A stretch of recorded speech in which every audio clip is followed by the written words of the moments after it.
আসসালামু আলাইকুম। গণজাগরণ কণ্ঠ টিভির পক্ষ থেকে সবাইকে স্বাগতম। আপনাদের সাথে আছি আমি মোহাম্মদ শুভ। বরিশাল থেকে মোহাম্মদ আলমগীর হোসেন নিজস্ব সংবাদদাতা জানিয়েছেন, বরিশালে ভয়াবহ সড়ক দুর্ঘটনায় একজন নিহত ও 10 জন গুরুতর আহত হয়ে মৃত্যুর সাথে পাঞ্জা লড়ছে।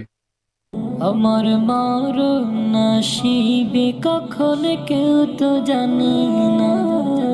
আমার মরণ নসিবে কখন কেউ তো জানে না। আমি মরে গেলে আমায় তোমরা ভুইলা যাও না। আমি